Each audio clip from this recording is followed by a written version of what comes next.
Hey, welcome to the Breakaway Podcast. We hope you enjoyed the talks and stick around for more at the end.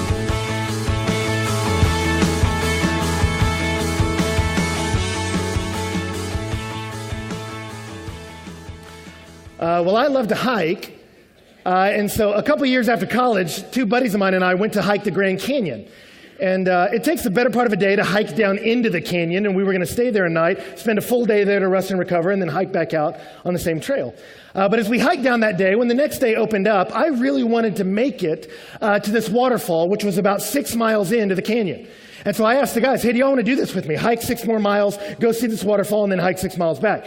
And so I presented that to them. Wouldn't that be fun to see a waterfall? And they were not interested at all. What they wanted to do that day was sit, and that's pretty much it. And so I said, okay, well, maybe I'll hike by myself. I don't know. And so I really didn't know, truthfully. And so I kind of started walking the direction of the waterfall. And I thought, maybe I'll do this, maybe I won't. I'll just see how it feels. And so I remember I started walking towards this waterfall, just kind of maneuvering along the canyon, hoping to run into it. And the further I walked, I was like, it's a good day out here. I can do this. I feel good about this. And so I just kept moving. But then as time went on, I thought, I think I can make it to this thing. And so I was feeling good. And so I was moving along. But then it struck me, I don't know how long I've been walking. I don't have a watch. I have no idea when I started. And then it hit me. And I have no concept of how far 6 miles is. You know what I mean? Like if it's just me, oh, that felt like a mile. I don't know. And I'm like, how do I know when I've hit 6, And then I was like, how do I know when I get there how to get back? What does 12 miles look like? And can I do that before dark? And I was like, I don't know. I don't have a watch. I don't have a pedometer. I don't know. So I'm like, maybe I can tell by the sun. But I look up and I can't see the sun because I'm in a canyon. And so I'm like, I don't even know where the sun is. And even if I could, I don't really know how to do that anyway. And so I'm not sure how I would do that. And then I looked in my bag and realized all I brought was a little bit of water and a granola bar. And I'm like, what does 12 miles do to a body? Am I going to die? This is enough? I wasn't sure. But at this point, I thought I should maybe I'm past halfway. Maybe I should get to this waterfall. At least I'll be a water source. I don't know. And so I started to just walk faster. And so I'm kind of power walking through the canyon. And I remember up in the distance, I see this couple, this little guy and this girl, and I quickly catch up to them. All right, I'm just kind of motoring on up to them. And I meet them, and they were just this really cool couple, just a guy and this girl, the kind of people that you instantly like and want them to like you, I remember she was in her 20s and just had shock white hair. And I just thought, that is crazy, but it's working for you. And just both of them were wonderful people. And I asked them, what are y'all doing? And they said, what, we're gonna hike to this waterfall and then just go maybe a mile or two past it and camp. And I said, yeah, I'm going to that waterfall too. And they go, well, you should come with us. And then I thought, well, yeah, but I gotta go back and I caught up with you guys and y'all are kind of slow. So I didn't say all that to them, but when they invited me to hike with them, I'm like, oh, actually, I better hustle up. I got this thing I got to do that's kind of important. I don't know. So I'll just run ahead and maybe I'll see y'all on the way back. And they're like, oh, okay, we'll see y'all later. And I'm like, okay, see y'all. And so I left and I'm kind of just power walking past them and just kind of moving along. And then it suddenly hit me, I better speed this up. And so as soon as I was around the corner, they couldn't see me. I just started to run.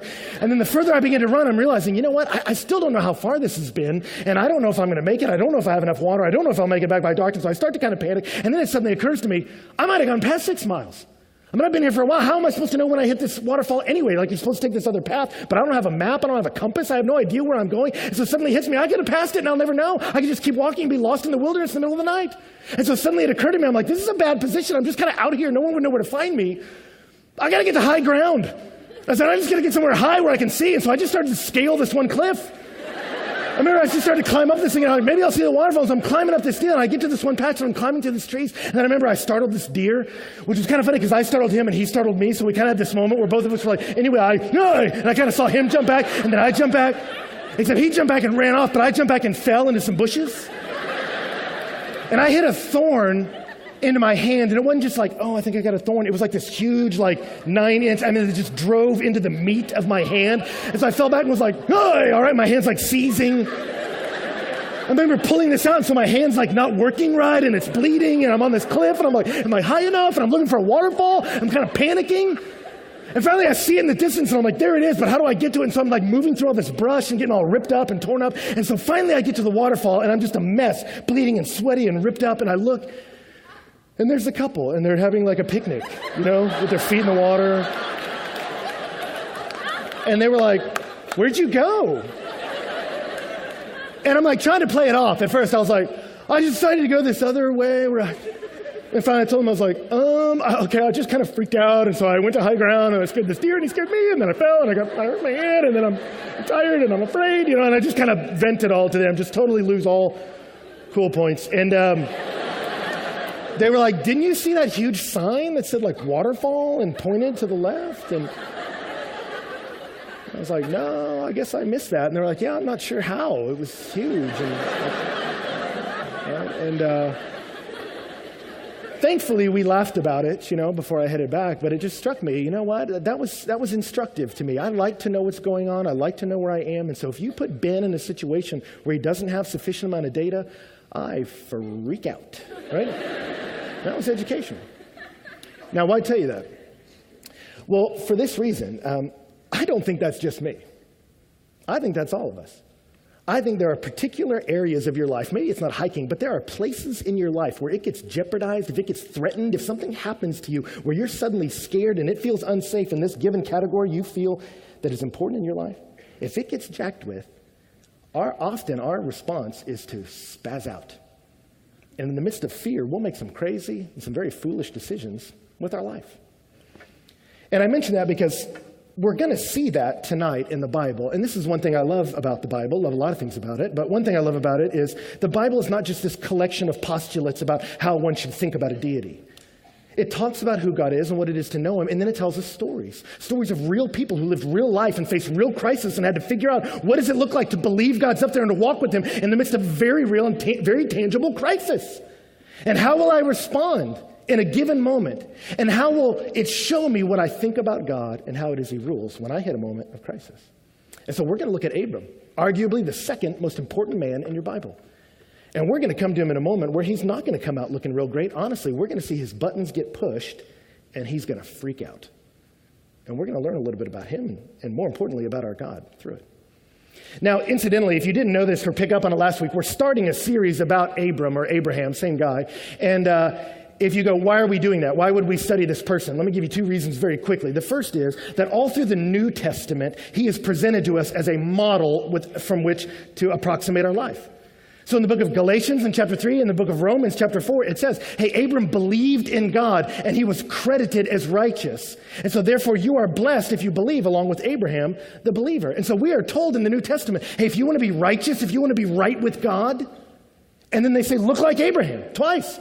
They say, if you want to be right with God, do what he did. He heard the promises of God, of what God was doing with the universe, and he believed it, and that's what made him right with God. So if you want to walk by faith, if you want to be someone who knows God, look like him. Then in the book of James, when James is trying to tell you, as you become a person of faith, a person who believes in God and his message of rescue, when you grab that, it should change the way you live. And so as he starts to try to explain how faith impacts works, he goes, a great example is Abraham. He says, if you want to see how your faith begins to change how you live, look at Abraham. And in the book of Hebrews, when he's trying to tell us how people of faith endure crisis when you hit difficult moments in your life, he says, do you want to know a great picture of perseverance? Look at Abraham. He persevered, and he was a very friend of God. And so all through the New Testament, we're told, do you want to know what it looks like to model your life after someone who walks by faith? Look at him. But he's not just a model for us. He's not just an example. He is also the river through whom the content we are supposed to believe comes to us. Because the Bible will say that God, seeing that he would justify, make right the nations by faith, preached the gospel before him to Abram, saying all nations will be blessed in you or through you. What God told Abram is not just have faith in me, and so we try to look like that. God says, I'm going to do something through Abram that will bless the whole world. And so if you have faith in the same message Abram believed in, it says you become a believer, you become a child of God, and then Galatians 3 says you become a son of Abraham. And so God will say, you want to be right with me? You got to be not just like Abraham, you have to be related to him. You have to be a son of Abraham. He is not just example, he is Father Abraham, who had many sons. Many sons had Father Abraham. And I'm one of them, and so are you. So let's just praise the Lord. Right on.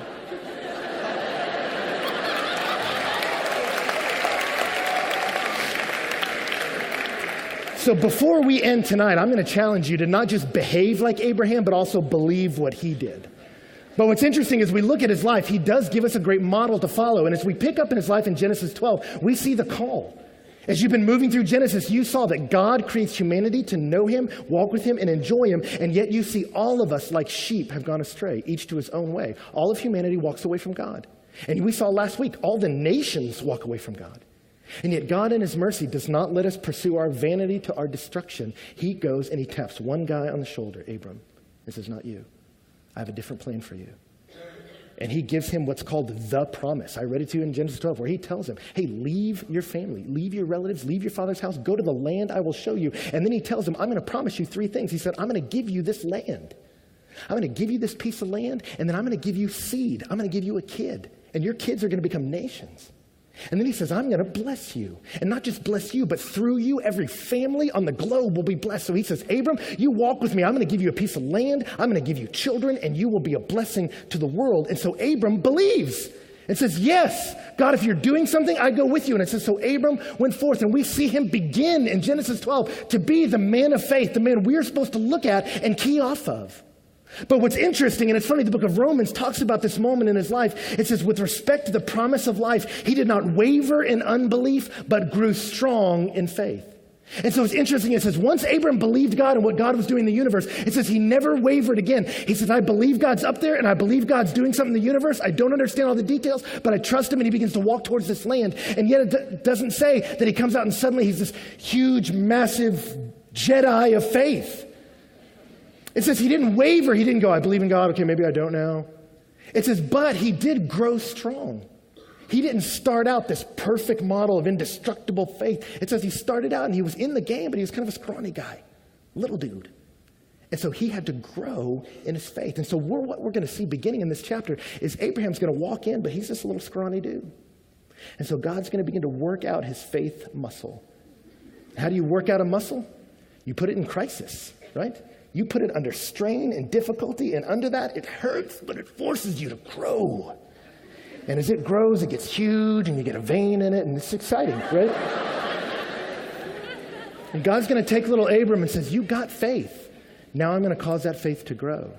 And so you see him as he starts out. He's a mixture of good and bad. He's like a lot of us. He trusts God and begins to move. He walks into this new land. You see amazing faith in Abram. And yet God told him, leave your relatives and your father's house. And yet when he leaves, did you notice in the text it says he took Lot with him and all his possessions and everybody they knew in Haran? Like he just took everything. So he says, yes, God, I believe you. Leave everything. Okay, but except the volunteers, right? Let's go. All right, and he kind of brings everybody. And so you see, Abram steps into faith like a lot of us do. He walks in and says, I believe you, God, but he's carrying a lot of baggage with him, right? And you see, hey, that's the way it goes. You don't enter into the kingdom perfect. You don't become a child of God and suddenly become perfect. We enter a mess. And Abram's one. He's got all his baggage with him. And yet when he shows up into the land, it starts pretty good. It says he moves into the land and the Lord says to him, hey, this is the land I'm going to give you. So he's listening to God. Then he builds an altar. That's a place of worship to God. And then he moves and he doesn't necessarily join in with some of the awful things that are going on that day. We'll talk about next week. He stays out in his tents, and it says he begins to proclaim or call upon the name of the Lord. It can mean to pray or it can mean to preach. So he becomes a person who worships God, talks to God, proclaims God in the midst of a dark place. Abram is doing great. And then God stacks some weight on the bar. And he says, now we're going to grow up your faith, and we're going to do it through crisis. It's trouble that makes you grow, right? People who never face crisis are shallow people, and God's not interested in that. So he's going to give him some crisis. And it says in verse 9, now Abram journeyed on, continuing towards the Negev. Now that may not have leaped out to you, but you find out later in the Bible, when God speaks of the Negev, he calls it the great and terrible wilderness, all right? So you know if the God of the universe looks down on a wilderness and goes, man, that is some rough country, all right? You know it's probably pretty tough. And so Abram journeys into the Negev, and it's hard. Is walking with God easy? No, not always. And so it says, now there was a famine in the land. God says, I'm going to lead you to this land. And if you notice the repetition of the word land all through it, I'm giving you this land, I'm moving you to this land. You're at the land, and he moves into the land. And when he gets there, he's got land, but he's got no food. And so Abram's got to respond to crisis. God told me to move here. God told me to plant here. I'm walking with God, but now there's no food here. What am I going to do? And so it says in verse 10, so Abram went down to Egypt to sojourn there, for the famine was severe in the land. And it's funny the way the narrative reads. It's almost like there's no break. If you just read 9 and 10, it says, Abram journeyed on, continuing towards the Negev. There's a famine in the land, so Abram went down to Egypt to sojourn there. And so you almost get this idea that God says, walk with me by faith. And he says, yes, Lord. And he gets to the place of faith and goes, this is hard. See you later. And just kind of keeps moving. Like a lot of us. Semester starts and I go, I'm going to walk by faith, God, and I'm going to trust you, God. And as I walk and begin to do that, suddenly it gets hard. It's like, this is a hassle to serve and love people. I'm out, all right? And he panics and he moves to Egypt. Now, is Egypt evil? I think that's a little overstated. I don't think Egypt's evil, but I think him going to Egypt's a bad idea. It's interesting that word sojourn, the chapter before, is translated as settled. And another place in the book of Judges, it's translated abide. So you get the sense that God told him, this is the land I want to give you. But when this land got hard, he moves to Egypt. Not just to go see the sights, take some photos, and come back. He's going to move in. And he goes to move in, and it's interesting, as the narrative progresses, you'll see nothing good come out of this venture. There's no altars. He doesn't hear from God. It doesn't seem to be a positive deal.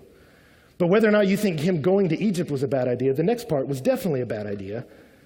It says in verse 11, it came about when he came near to Egypt, he said to Sarai, his wife, see now, I know you're a beautiful woman. Isn't that nice? That's a great verse, right? Until you read the next one. And when the Egyptians see you, they'll say, hey, this is his wife. And they'll kill me. And so he starts walking towards Egypt. He panics in this moment. I'm going to die here. And so he freaks out. And he goes, I'm going to Egypt. And as he heads to Egypt and gets closer to this intimidating city, sees some dangerous people who have harems and kill people, he's walking along. And I imagine as he was going on the journey initially, he probably thought it was a great idea. Just walking along and looked over at his wife and go, I have a smoking hot wife. But then as he got closer to Egypt and it got a little bit more dangerous, he goes, she's too hot. She's way too hot. They're going to kill me. They're going to kill me here. And so he realized this is unsafe. This is a dangerous place I just led my family into. And so he devises a plan. He starts rolling. I got to react. And so he says, please say that you're my sister, so that it may go well with me because of you, that I may live on account of you. So he comes up with a plan. Hey, this is bad. I'm moving. Hey, this is worse. Say you're my sister. Now, to his credit, most of us have never been in a famine. I've been in 2 situations where we're running low on water, where it's a dangerous place to do so. It's pretty stressful. Never been to a place where I've had to watch people starve. I imagine it was a tough place, so we got to give him some credit for that. But let's be clear about what he just did. Why did he think saying, hey, tell him you're my sister would save him? Because he said, if I walk in and they go, that's a beautiful woman and there's her husband, they'll just shiv him and she's available now. And so he says, tell him you're my sister. Why? Because when they take you as their wife, they won't be as ready to kill me because they'll go, I don't want to kill the brother, may hurt her feelings, may mess up the honeymoon, so I'll let him live. And so let's not make a mistake about what he just did. He just pimped out the missus for his life. And he said, I'm willing to give you up if you'll keep me alive. So he reacts. He lies. He lies to cover himself. Now, we can make the rest of this talk about lying and how bad lying is and how I wouldn't recommend it to you. But the truth is, lying is not even the worst thing he does. It's bad to lie. He's gonna hurt from it at the end. But what's deeper than that, sadder than that, was this. God called him to live a certain kind of life where I have faith in God, I trust God, and I walk in accordance with his word. That's the kind of life he was supposed to live. Could Abraham starve? No. God promised him he'd have a kid, and he hadn't had a kid yet. He's not going to starve. Would they have killed him in Egypt? No. God says, I will curse the one who curses you. He's not going to let him kill you. So what should he have done? He said, I believe you, God. I trust you. You're a good dad. You got to provide for me, though I'm stressed. But what does he do? He looks around, and instead of walking by faith, he reacts in fear. And he says, this is bad. This is unsafe. I'm freaked out. And so he just goes for his. And being honest, being truthful, trusting God, hey, forget that. That's just not playing out here in the real world. And the truth is, that's what any of us will do. There's 2 responses when you hit a crisis. I'm going to respond in faith or react in fear. And the truth is, a lot of us do the second. Right? So God tells us, if we're one of his kids, that he works all things for the good of those who love him and are called according to his purpose. He says, nothing can separate you from the love of God. He who began a good work in you will be faithful to complete it. He has good works prepared in advance that you would walk in him. Nothing can separate you from his love. He will work good for those who are loved and called according to his purpose. You can walk with him and believe in him and trust him. And we go, yes, God, I'm going to do it. And then we get worried about money. We freak out about money. And so suddenly we go, man, I don't have enough money. I got to save this money. And so we read the words of Jesus where he says, don't worry about what you're going to eat. Don't worry about what you're going to drink. Don't worry about what you'll wear. The pagans worry about that. Hey, you seek first the kingdom and all these things will be added to you. He says, sell your possessions to give to the poor. Be rich in heaven. He says, I want you to be generous. Even if you don't have any money, you'll be rich in heaven and God will take care of you. And we go, yeah, that all sounds nice, but God, I need money. God, I can't pay rent. So all of us be generous. That's just not working right now. I'll do that later, but right now, forget it. And so we're scared. And so we go, your way's not working. I'm going my way. Or we want to feel loved. And so God calls us to live in purity, calls us to live in holiness. This is the will of God, your sanctification, that you would abstain from sexual immorality. But the reality is we want desperately to be loved. And if this guy's interested in me, no, he's not walking with God. No, he's not spurring me on towards love and good deeds. Yes, he's asking me to compromise. But the truth is, finally got someone who pays attention to me. So God, thanks for all the advice on a great way to live life. I'll let those other girls do that, and I'm not going to return their calls anymore. This is the best I can get. And we react. Or you're desperate to be liked. Have a group of people think you're funny. And so it's supposed to be about encouraging people and it's supposed to be about being honest to tell the truth. And yet the reality is, hey, if I want these people to like me, I'll say anything. I'll exaggerate stories. I'll make up stuff, right? I'll laugh at any joke they throw out just so much as I can have friends. And yes, I'm supposed to live in a different way and walk with the Lord, but the truth is I've got to have this group and I will do anything to get it. And so God, if you threaten this, you lose. They don't. And so we react in fear all the time. Question is to ask yourself, where is it for you? What are you afraid of? And how do you cope with it? The tragedy is Abram here is going to panic. And the saddest thing is not that he lies. Lying is bad, but that's a reaction to the fact that he doesn't trust God to take care of him. And the sad thing is, Hebrews 11 says, without faith, it's impossible to please God. You're out of the game. And anything that's not done in faith, it's sin. So how does it play out for Abram? Verse 14 says, they saw she was beautiful. Not a shocker. It's interesting through the rest of the passage, though, she's not called Sarai anymore. I don't know if you saw that. She's called the woman. He sells his wife and he degrades her. And she's degraded in the text. I want to show you. That wasn't a good thing. Pharaoh's officials praised her and he took her. Took the wife. Now, it's interesting. I've watched movies on this, and this is typically what happened. Abraham gets there and goes, okay, everybody, say you're my sister. And then they take her, and he's like, what? No, my wife. Like he's panicking like he didn't want that to happen. Verse 16. He treated Abram well for his sake and gave him sheep and oxen and donkeys and male and female servants and female donkeys and camels. Seems like Abram's cool with it. See you, sweetheart, I'll be over here with the donkeys. And he just rolls with it, right?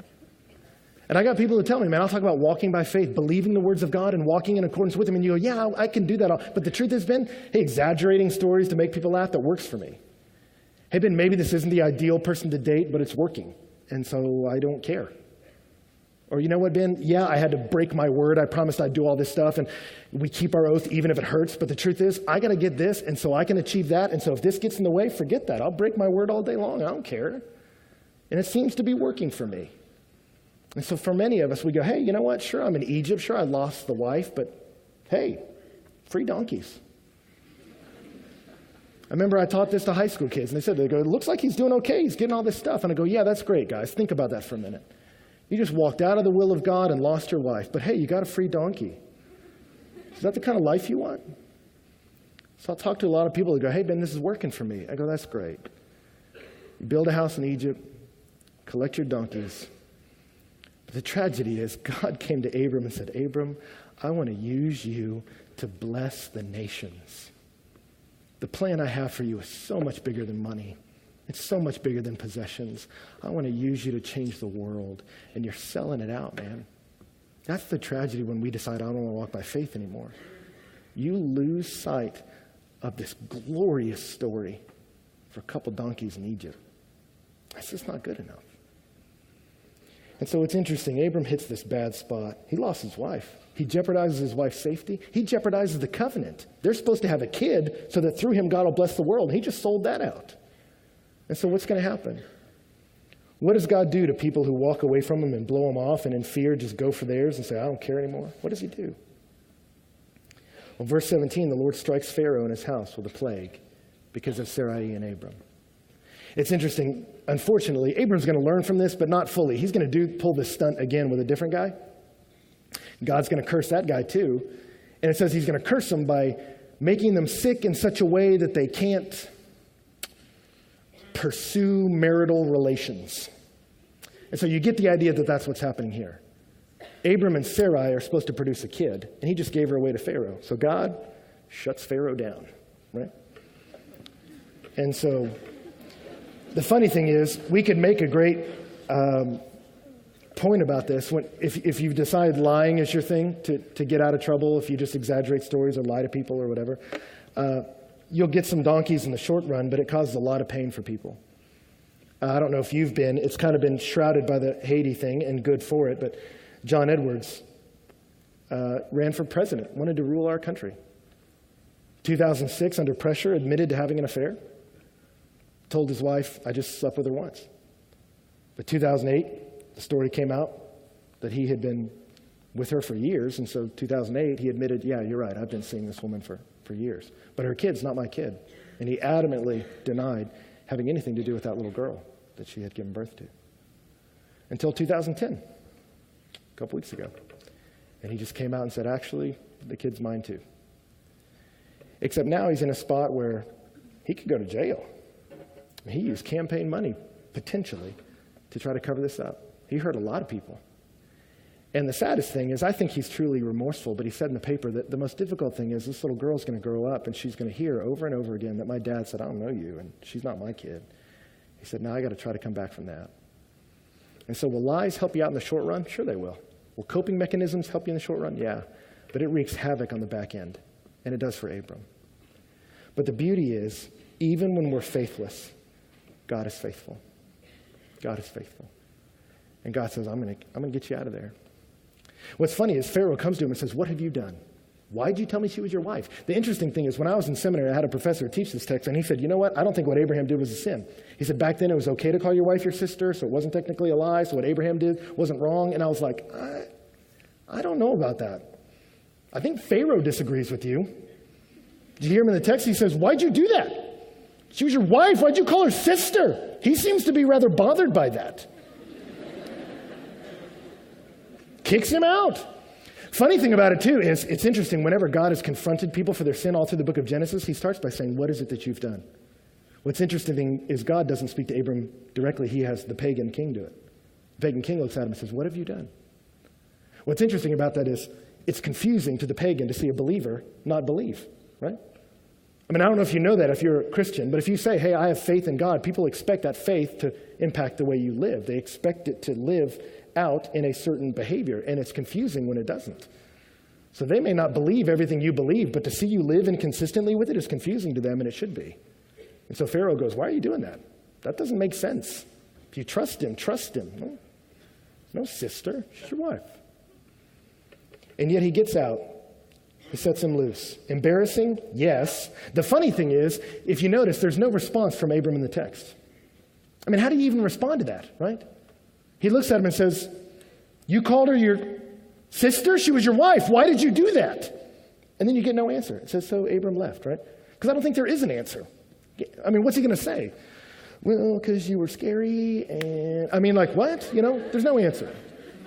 I remember for me when I was in high school, I played defense in football, and our coach taught us, when the ball runs a certain way, you're supposed to react in a certain way. If the ball comes towards you, you run towards the ball. If the ball moves away, you move away from the ball backwards, right? And he had all these little steps you're supposed to do based on what the ball did. And I remember I would routinely mess up, all right? Just the moment would happen, I'd be like, this is happening, I'm in football. And I would just kind of move somewhere, right? And I knew when I did it, and we would always have film day the next day. We would sit in this dark room, and he would show the film, and I knew the exact play. I'm like, oh, he's coming to it. And he would watch it, and you just hope he misses it, and then suddenly he would go. He'd rewind it, and play it, rewind it, play it, rewind it, play it. And then you would hone it in right to that moment where you took a step. And so the ball came towards you, you were supposed to run forward, and you move backwards, and you rewind it. You move backwards, rewind it. You move backwards, rewind it. You move backwards. And he would do it like 15, 20 times. And then he would always go, Stuart, which way did the ball go? Towards me, sir. Which way did you go? It appears I went away from it, sir. And then he would always ask, why did you do that? And I'm like, what am I supposed to answer in that moment? I would always go, because I'm an idiot, sir. You know, like, what am I supposed to say? Like, because I would just panicked, and I was like, and I just did the first thing that came to my mind, you know, like, I don't know, I was just moving, right? And the same with us, all of us. You make decisions when you're afraid that you'd be terrified, mortified to have to explain to us in this room. Why did you do that? Why do you do that? Because you don't think God will take care of you. So you panic. And it's silly. It's silly. And yet the beautiful thing is, what do you do when you mess up? And this is where we close. The end of the passage mirrors the beginning. And yet it moves in the reverse. Instead of going down through the Negev to Egypt and all that chaos, away from the altar, he moves up through the Negev, back to the place he was before, to the altar that was built formerly, and he calls on the name of the Lord. What do you do when you mess up? You make a fool of yourself. When you embarrass God and hurt people because you've run the wrong direction, you go back home. You go home. And he welcomes you there. God's not afraid of your mess-ups.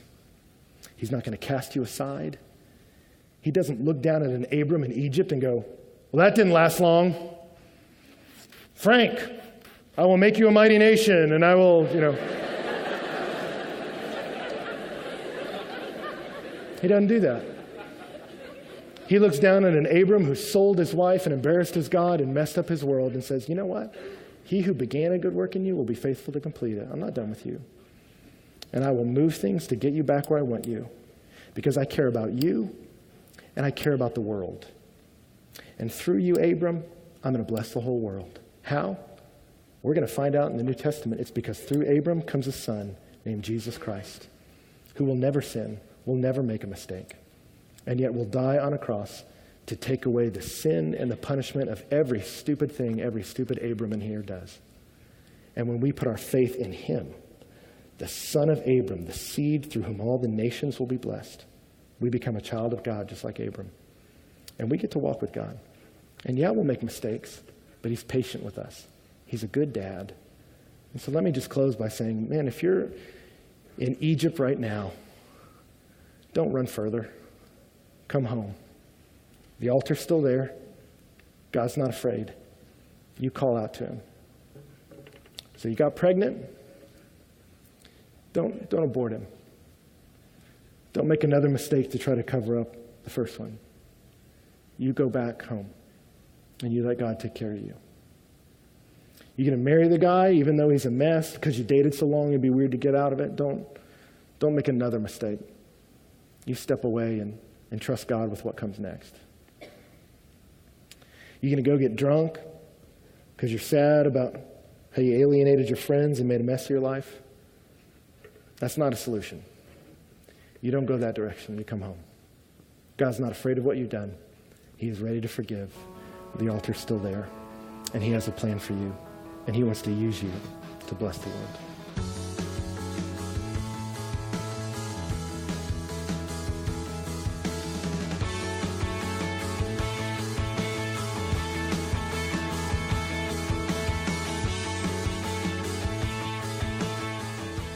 Well, here we are with this part of the podcast, and we really appreciate you being here. And Ben, last night we had just an incredible wow night.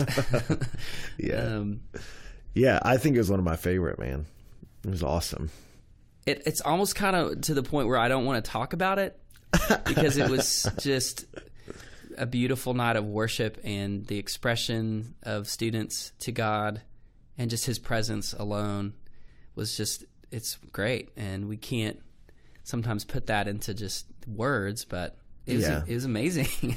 Yeah, I don't know how to articulate and describe it, which is one of the challenges for us with, which is why we're always thinking about, okay, how do we kind of capture and show people what's going on here? Because a lot of people don't know. But yeah, last night would be one of those nights where you go, man, there's so many people I wish were here because it was just beautiful.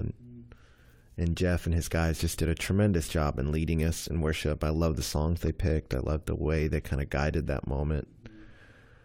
And then having Aaron come was just amazing. Mm-hmm. Yeah. For those who don't know, Jeff Johnson is a worship leader who comes and leads about half the time for us. And then we have another guy, Aaron Ivey, and his band that come from Austin and lead. And Aaron last night wasn't actually leading music. He came and led us in just sharing about his life and in Haiti, his connection there with his friends that are doing ministry there, and then the adoptions that he's been able to be a part of through ministry in Haiti. And so he shared last night, and the whole purpose of the night really for him was to come and kind of raise some awareness for students, but also to sell some shirts that 100% of the proceeds are going to these ministries in Haiti. And I know we talked about it on the podcast last week, but we sold these shirts for like $25 a piece, which is pretty expensive for a t-shirt. And college students, there's not a lot of money flowing around, but they do have money. And it was evident because last night we sold over $13,587 worth of shirts. Yeah. So it was awesome. Which is more money than even $25 a shirt, which means, some students just gave because they wanted to. It was just awesome. It was just neat. I think it was great for them to just jump in and say, we're going to do that. And then it was just cool for them to connect with Aaron and just him to be able to just have such a personal story of, he's been going back and forth to Haiti for 4 years and been in the midst of this adoption process for 2.5. And even from last week when we brought up Haiti and supporting it to this week, in between last Tuesday and this Tuesday is when he got to adopt his kid, and they flew him over on a military plane. Just the story's unbelievable, and just the excitement of that and everyone being able to share in that and then go, hey, we can very much make a difference with people we know. It's not some abstract what will happen, but real, tangible, real people, real stories, and then us actually doing it together in that moment was just so beautiful and so exciting. So yeah, it was just the best. And so we are overjoyed this morning coming into the office and getting excited about just sharing this part of the podcast with everybody. And so we really do thank you for just listening if you've made it this far. And so I know most of you who've listened to this have heard kind of our second talk in the series of the life of Abraham. And, Ben, you did a great job last night. Oh, thank you so much for studying and speaking. But I know that there's always more that you could share, and we could probably do another hour-long thing that you could just kind of download some of the info and things that God has put on your heart. But you were just sharing with me just a second ago some stuff you were wanting to kind of clarify and share a little bit more. And so why don't you do that now, and we'd love to hear what you're thinking. Well, the challenge, especially with the book of Genesis and then with Abraham's life, is there's just so much, and we're going to have to skip stuff. And it just kills me because there's a lot we could say and I'd like to say and like to talk about. And you're right. We could do this for hours just talking about things, even from the text last night that we just didn't get to. And so that's kind of a bummer, but, I'll just mention off the top books that I'm reading that have been wonderfully helpful. Sailhammer has a commentary that's very good. Bruce Waltke's, I think, is the best I've ever read, and it's just called Genesis, but I just love it. And, but just studying the life of Abraham is just beautiful. And so I hope people will, if they want to, not just listen, but really begin to read it and study it for themselves and kind of see how it goes. The interesting thing with narrative is often, especially in the Old Testament, it doesn't just come out and tell you, so this is the point of why I told you this story. Or, if you think of all the moments in Abram's life, why do they pick out certain ones? It's to educate you on some things, and you have to be careful moving through the text and go, okay, how are they keying into me what it is I should be thinking about or looking at or caring about? And in Abram's story, you typically see, like I said, the blessing had to do with, I'm going to give you this land, give you children, and then you're going to bless the whole world. And the narratives, the pictures in Abraham's life that Genesis gives us, you see often they kind of key off of one of those. And so last night was all about land. And you see it if you read through the text again, the word land is all over the place. They want to show you, this is the land I wanted to put you in. This is the land. The famine's in the land, but this is the land. And then he leaves it, and it doesn't go well. And so you go, okay, this is that kind of that piece. And there's probably three things I'll say just about the text and then be done with it. The first is, if you want to study it, I would say it's interesting to read Acts chapter 7 along with Genesis 11. Acts 7 is Stephen's sermon, longest recorded sermon in the Bible, and it's pretty much a recap of the Old Testament. So if you don't feel comfortable in the Old Testament, it sounds weird to say it, but I'd say if you've never read it, start in Acts chapter 7, because it's sort of this flyover of the Old Testament. But he tells you in Abram's life, he says, hey, God appeared to Abram when he was in Mesopotamia. And Stephen says, before he lived in Haran, God said, go forth and to the place I'll show you. And then as you watch his narrative, he moves to Haran with his dad and his brother and everybody. And then they settle in Haran. So you almost get the sense, if you're putting Acts 7 with Genesis 11, that God called him back when he was in Ur, hey, leave your family, leave everything and go. And he doesn't really. They all go together. And Genesis says they were planning on all going to Canaan together, but they moved to Haran and settle there and stay there. And then his dad dies. And then it's almost like Abram gets recommissioned, or it takes him time. And so you realize he trusts God, but it's not fully formed. I mean, there's something he's having to learn and grow along the way, and there's struggle and tension to it, which is why I love teaching it. But we'll probably skip through the rest of Genesis 13 just because it ties in so similarly. But what I love about Genesis 13, and I hope people will read through it too, is you see where Abram goes to Egypt not trusting God. God rescues him out of it. But it's funny, when I taught this text with high school kids, I did it as a Bible study, which we may put online, the Bible study notes, if people, I don't know, think about it. But they all thought, okay, he left with livestock, so he turned out okay. He's back in the land, now he's got all these animals. But if you read in 13, what's the next thing that happens? It says he and Lot were both wealthy in livestock, and the land couldn't sustain them both, and their herdsmen quarreled, and they were a bad representation to the people in the land. And so you go, oh, maybe it all worked out. And you go, well, not really. Like, it's going to end up actually splitting up his family in the next chapter. So it's like, if your assumption is, oh, he got money, he got animals, that's a win, you go, not necessarily. It's actually going to create more problems. But in that next part, it's interesting. You see, Abram really learns. I think, you're having to judge what the narrative's trying to tell you, but it seems to indicate as you read through it, Abram defers to Lot, says, you pick which way you want to go. You and I are going to have to split, and he defers. You go, and I'll move the other way. And then the text plays on words. It says, Lot lifted up his eyes and chose for himself this land. And you see it's sort of a selfish, self-serving decision. And he goes. And he moves towards Sodom, which is not going to turn out well. And then Abram, it says, and the Lord lifted up his eyes and says, this is the land I'm giving you. And he builds an altar and worships. And you go, okay, that seems to be the difference. One is making self-serving decisions, and it's going to hurt him. He didn't learn. One has learned to wait and to rest and to trust. And after he makes that decision, then God steps in and goes, hey, man, I'm going to take care of you, and sort of reassures him as he's on this journey of faith. And so it's kind of exciting and just ties into what we were talking about last night, which is, will I obey God and walk with God in the midst of real life, or do I just panic and go my own way? But that's kind of where that's going. I'll say two other things maybe. That was point number one.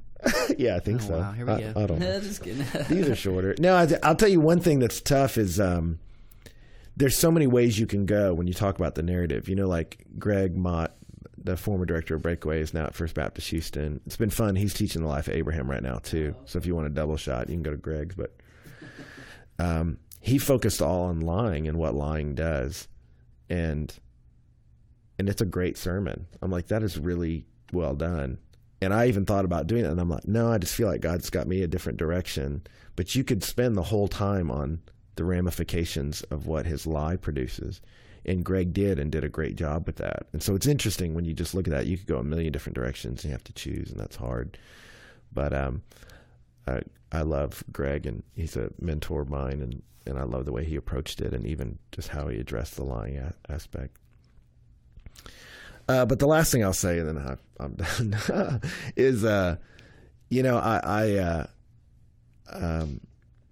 mentioned last night just, not making a worse mistake to cover up a bad one, and how Abram ends up in a terrible spot, moves to Egypt, bad call, lets go of the wife, worse call, gets in a terrible spot. But then he spins around and goes, okay, I'm going back. I'm going back to where the Lord is. And he has enough confidence to believe he can do that. And God welcomes that. And that's a part of his story. There's always space for you. And so I referenced in that just even people who are contemplating getting an abortion, and just said, don't make a bad decision to cover a bad decision, and go back. I mean, the Lord's going to, and I said that because I've met a lot of young girls who did that. I mean, they were in a Christian school, got pregnant, and felt ostracized and wanted to just do something to get out of the moment. And I'm like, don't make a rash decision to just get out of it. Trust me, you don't want to do that. But then I thought as I was driving home, I thought about, okay, Ben, but what about the girl who made that decision? They did do that. And where was the hope for them at the end of the message? And so I just wanted to close by saying, there might have been some people who left and just said, well, Ben, I've already made a worse decision to cover a bad one. And there's just a voice in your head that tells you, I'm too far gone. And I just want to state again, you're never too far gone. You're never too far gone.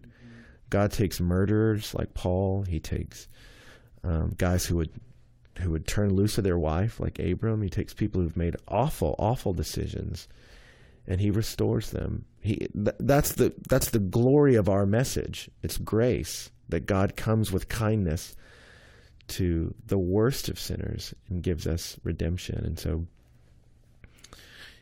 I don't know. People may not even think that that's a mistake to make. I do, but I just wanted everyone who's listening to this to know that you're never too far gone, and there's no thing you've done that God can't forgive you from and even restore you from and even use for his glory. And just redemption can come flooding into any story, whatever your story is. And I just want everyone to hear that and feel comforted by that. And if you're local and need some counseling resources, we have an abundance here at the office and would love to help you with that. But I just wanted to make sure that got out. Cool. Well, thanks for sharing that. And we're looking forward to being able to continue in this series and just all that God has for us with this, knowing that it is the bigger story, just that I love the connection between Jesus and Abraham and that Jesus does bring redemption, and he's come to rescue people, and that there's never a moment where he isn't able to do that, to redeem and rescue. And so we pray that for people today, that people experience the redemption and just the rescue of God. And we've got a fire truck going in the background here. If you can't hear it yet, you will probably on the recording, but you can pray for that. Yeah, we're not in some really fancy studio. For those of you who are wondering where we sit in Ben's office and have fire trucks go by. I think there's quite a few. Yeah, it sounds like major stuff. Maybe they're coming to our office. I don't know. Yeah. We should probably say bye. So anyways, thank you for being here. And next week, for those of you who come and join us on Tuesday nights, if you want to know, we're going to be in Reed Arena, which is one of our favorite places to be on campus. So we hope you join us there at 9:00, and look forward to seeing everybody. If you want to drive in, come join us because we'd love to see you. And once again, thanks for being here. Thanks. See you.